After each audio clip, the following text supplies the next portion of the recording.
Hello guys, तो मैं हूं पिंकी पालीवाल और आज हम क्या करने वाले हैं। इलेक्ट्रोस्टैटिक चैप्टर के ही न्यूमेरिकल्स का ही हम कर रहे हैं, लेकिन ये सेकंड वाली वीडियो है। ठीक है, तो देखो सबसे पहले क्या है कि मान लिया आपने सीलिंग से, मतलब सीलिंग हो या कोई भी पॉइंट हो, सपोज इस वाले पॉइंट से आपने एक रोप, ये रस्सी, कोई वायर बोल दे, कोई थ्रेड बोल दे, कोई स्ट्रिंग बोल दे, बांधी और उसके नीचे आपने क्या करा, एक हैवी सी कोई बॉल लटका दी। या तो आपकी बॉल हो सकती है, कोई मेटल का स्फीयर हो सकता है, कोई भी राउंड शेप की आपके पास में यहाँ पर क्या करा इन्होंने, सपोज यहाँ पे बॉल बोल देगा आपको, या बोल देगा कि कोई मेटल का स्फीयर हैंग कर दिया या फिर कोई बॉब हैंग कर दिया, किससे, एक थ्रेड या वायर से। तो जब भी हम किसी चीज को लटकाते हैं ना, तो उसमें ऊपर वाली साइड पे क्या होता है, खिंचाव होता है। ठीक है, और उस खिंचाव को हम बोलते हैं कि यहाँ पर एक फोर्स लगी, जिसको हम क्या बोलेंगे, टेंशन फोर्स। ठीक है, हमारे पास में जिस भी पॉइंट से वो खींचता है, सपोज आप माउंटेन क्लाइंबिंग भी कर रहे हो, तो जब आप जहां पर भी रस्सी की नोट बांधोगे तो वहां से वो रस्सी खींचेगी ना, तो उस ऊपर वाली साइड कौन सी फोर्स लगती है, टेंशन फोर्स। टेंशन फोर्स हमेशा ऊपर लगती है और वेट हमेशा नीचे की साइड फोर्स लगाता है। ठीक है, तो अब देखो इस टाइप के क्वेश्चन में वो क्या बोलता है आपको कि मान लिया कि कोई वायर थी या कोई आपके पास में थ्रेड था, उससे कोई हमने बॉब हैंग किया और ये बॉब ना इस तरीके से मूवमेंट कर रहा था, मतलब ऑसिलेट कर रहा था। हम यहाँ पर नीचे हमने क्या रखा, एक चार्ज रख दिया इस बॉब के नीचे, और इस बॉब के ऊपर भी खुद क्यू चार्ज है और इस बॉब का मास है आपके पास में m। ठीक है, तो ये बोलता है इस बॉब के ऊपर कितना चार्ज रखा जाए ताकि ये क्या करे, मूवमेंट को बंद कर दे और यहीं पर ही क्या है, ये रुक जाए। तो इस टाइप के क्वेश्चन को हम कैसे सॉल्व करेंगे। ठीक है, अब देखो यानी हमें निकालनी है इस बॉब के ऊपर कितना चार्ज होगा। ठीक है, इस बॉब से x डिस्टेंस पर नीचे एक और चार्ज रखा हुआ है हमारे पास में, जिसकी हमें वैल्यू क्या है पता है सपोज। ठीक है, तो अब देखो इसको हम कैसे सॉल्व करेंगे। हमें पता है कि हमने यहाँ पर थ्रेड से सपोज ये बॉब को हैंग कर रखा है, तो इसका वेट लगेगा डाउनवर्ड डायरेक्शन के अंदर, यानी क्या फोर्स लगेगी, ग्रेविटेशन की वजह से, वेट की वजह से कौन सी फोर्स लगेगी, mg।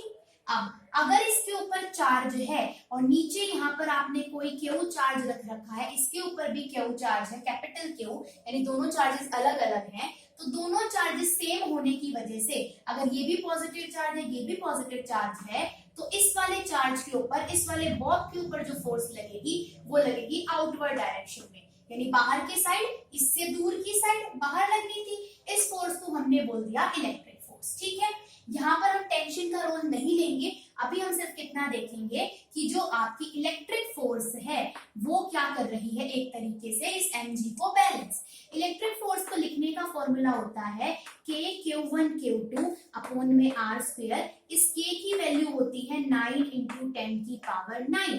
ठीक है, हमारे पास में अब इस केस के अंदर क्या किया, इस Fg वाली फोर्स ने इलेक्ट्रिक Fe फोर्स को क्या करा, बैलेंस करा, यानी कि आपके पास में Fg बैलेंस कर रहा है Fe को, मतलब कि mg किसके बराबर आ जाएगा, k, Q1 मैंने माना था कैपिटल Q, Q2 मैंने माना था स्मॉल q, दोनों के बीच में डिस्टेंस कितना था x, तो मैंने लिख दिया x स्क्वायर। r का मतलब ये होता है ना कितना डिस्टेंस है, तो यानी कि इस फॉर्मूले को, इस इक्वेशन को यूज करके आप किसी भी चीज की वैल्यू निकाल सकते हो।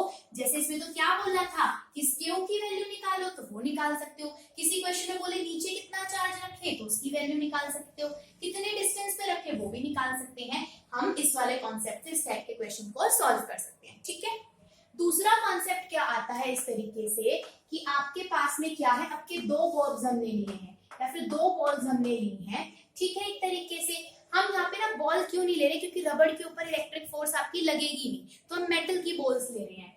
यहाँ पर हमने दो बॉल्स को हैंग किया, एक बॉल आपकी इस वाली साइड है और एक बॉल आपकी इस वाली साइड है, मेटेलिक बॉल्स हैं आपकी। ठीक है, या फिर बॉब हम बोलेंगे। इन दोनों के बीच में जो एंगल था, सपोज वो 2 थीटा था आपके पास में। ठीक है, इस वायर की लेंथ थी आपके पास में L, या आपके पास में स्ट्रिंग, थ्रेड, जो भी वो बोलेगा। ठीक है, अब इस बॉब के ऊपर m तो मास है और q क्या है, दोनों के ऊपर चार्ज है।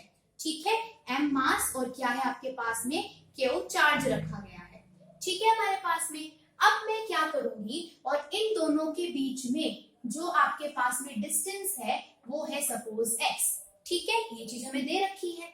अब मैं क्या करूंगी, इसके बीच में से एक नॉर्मल ड्रॉ करूंगी, यानी कि इस तरीके से। अब यहाँ क्या होगा, थीटा हो जाएगा हाफ हाफ, मतलब यहाँ भी थीटा और यहाँ पर भी थीटा। ठीक है। ठीक ऐसे ही यहाँ पर अब x/2 डिस्टेंस रह जाएगा और यहाँ पर भी क्या रह जाएगा आपका x/2 डिस्टेंस। ये चीज क्लियर होगी हमारे पास में। अब वो हमें देखना है कि यहाँ पर कौन कौन सी फोर्सेस एक्ट करेंगी। ठीक है, मैं इधर वाले को एक बार के लिए रफ कर रही हूँ। अब देखो कौन कौन सी हमारे पास में फोर्सेस लगने वाली हैं। ये हो गया अपने पास में नॉर्मल डायग्राम। अब ध्यान से देखो, हमें ये पता है कि अगर यहाँ पर m मास की ये बॉल है तो इसकी वजह से mg लगेगा नीचे की साइड। ठीक है, ऊपर की साइड खिंचाव होगा जिसकी वजह से कौन सी फोर्स लगेगी, टेंशन फोर्स। ठीक, इस वाली बॉल के अंदर भी mg नीचे की साइड लगेगा, ऊपर कौन सी फोर्स लगेगी, टेंशन फोर्स हमारे पास में लगेगी। अब अगर ये भी क्यू चार्ज है, ये भी क्यू चार्ज है, तो दोनों एक दूसरे को रिपेल करेंगे, मतलब रिपेल नहीं करेंगे। इस वाले क्यू चार्ज की वजह से इस वाले क्यू चार्ज के ऊपर कितनी फोर्स लगेगी, वो लगेगी आपके पास में इलेक्ट्रिक फोर्स, यानी कि Fe से रिप्रेजेंट करते हैं। तो जब ये इसके ऊपर फोर्स लगाएगा तो इलेक्ट्रिक फोर्स की डायरेक्शन कैसे आएगी, ऐसे आउटवर्ड डायरेक्शन के अंदर। ये वाला चार्ज जब इसके ऊपर फोर्स लगाएगा तो इसकी डायरेक्शन भी क्या आएगी, ऐसे आउटवर्ड डायरेक्शन के अंदर, जिसको हमने Fe से रिप्रेजेंट कर दिया। ये चीज समझ में आ गई। अब इसके बाद में मैं करने वाली हूँ कंपोनेंट्स को रिजॉल्व। इसी डायग्राम को मैं यहाँ पर दोबारा बना रही हूँ ताकि कंपोनेंट समझ में आ जाए। एक हमारे पास में बॉब इस वाली साइड था, एक इस वाली साइड था हमारे पास में, बीच में से हमने इस तरीके से हाफ कर दिया था। यहाँ पर इन दोनों के बीच में x/2 डिस्टेंस हो गया था। ठीक है, हमने देखा ऊपर टेंशन फोर्स लगी, यहाँ पर भी लगी, नीचे आपके पास में mg एक्ट करेगा, यहाँ पर भी mg एक्ट करेगा। इस वाले डायरेक्शन में आपके पास में इलेक्ट्रिक फोर्स लगी और इस वाले चार्ज के ऊपर इस वाले डायरेक्शन के अंदर। ठीक है, ये चीज हमारे पास में थी। अब मैं क्या करूंगी, मैं यहाँ पर भी एक आपके पास में नॉर्मल ड्रॉ करूंगी। जो एंगल आपके पास में यहाँ बन रहा होगा, ठीक वही एंगल आपके पास में यहाँ पर बनेगा। और इस टेंशन को अब हम करेंगे रिजॉल्व द कंपोनेंट में।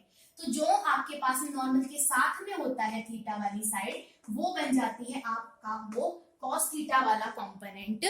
दिखाई दे रहा है, हाँ दिखाई दे रहा है। ठीक है, t cos थीटा, और जो इधर वाला होगा ये क्या बन जाएगा आपके पास में t sin थीटा का कंपोनेंट। ठीक है, ठीक बिल्कुल इसी तरीके से यहाँ पर भी होगा। इधर आपके पास में थीटा आएगा, ये बन जाएगा t cos थीटा वाला कंपोनेंट और ये बन जाएगा t sin थीटा वाला कंपोनेंट। हो गया क्लियर। अब देखो कौन किसको बैलेंस कर रहा है। यहाँ मैं ध्यान से देखूं तो जो आपके पास में t sin थीटा वाला टेंशन का कंपोनेंट है वो बैलेंस कर रहा है आपकी इलेक्ट्रिक फोर्स को, और जो t cos थीटा वाला कंपोनेंट है वो बैलेंस कर रहा है आपको mg को, यानी कि आप Fg भी लिख सकते हो, जो फोर्स ड्यू टू ग्रेविटेशन है, आपके मास की वजह से जो फोर्स है। ठीक है, t cos theta is equal to mg।